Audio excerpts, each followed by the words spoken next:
and Sita are talking to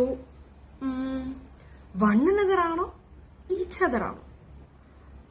one another ആയിരിക്കും അല്ലേ, അല്ലെങ്കിൽ each other ആയിരിക്കും? Are you confused like me? എന്നെ പോലെ നിങ്ങൾക്ക് കൺഫ്യൂഷൻ ഉണ്ടോ? ഇവിടെ each other ആണോ അല്ലെങ്കിൽ one another ആണോ യൂസ് ചെയ്യുക എന്നുള്ളത്? യെസ്, നമ്മൾ ഇന്ന് പഠിക്കാൻ പോകുന്നത് one another and each otherന്റെ യൂസേജ് ആണ്. സോ നമുക്ക് ആദ്യം one another നോക്കാം. One another we will be using when we are talking about more than two people. Yes, നമുക്ക് കിട്ടിയല്ലോ. രണ്ടാളുകളെക്കാൾ കൂടുതൽ ആളുകളെ കുറിച്ച് നമ്മൾ സംസാരിക്കുമ്പോൾ അവർക്കിടയിലുള്ള പ്രശ്നങ്ങൾ, അവരുടെ ഇടയിൽ നടക്കുന്ന ചർച്ചകൾ, അവരുടെ ഇടയിൽ നടക്കുന്ന സംസാരങ്ങളൊക്കെ പറയുമ്പോഴാണ് നമ്മൾ one another യൂസ് ചെയ്യുക. For example, Ram, Raju and Geetha are talking to one another. They are quarreling to one another. അപ്പൊ രണ്ടിൽ കൂടുതലാണെങ്കിൽ നമ്മൾ one another യൂസ് ചെയ്യും. അപ്പൊ നമ്മൾ each other യൂസ് ചെയ്യുന്നത് ഈസി ആയിട്ട് കിട്ടിയില്ലേ?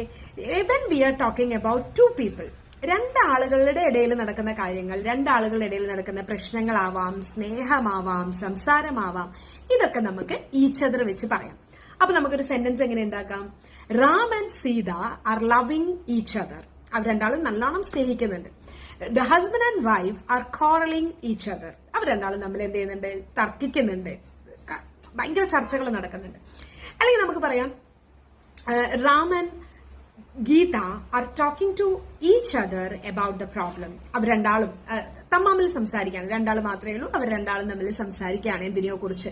അല്ലെങ്കിൽ husband and wife are discussing each other about their children. അവരുടെ കുട്ടികളുടെ കാര്യങ്ങളെ കുറിച്ച് അവർ ഡിസ്കസ് ചെയ്യുകയാണ്. അപ്പോൾ രണ്ടാളെ കുറിച്ച് നമ്മൾ പറയുമ്പോൾ ഈച്ച് അതറും, രണ്ടിൽ കൂടുതൽ ആളുകളെ കുറിച്ച് നമ്മൾ പറയുമ്പോൾ one another ആണ്. ഇനി മാറിപ്പോവില്ലല്ലോ അല്ലേ?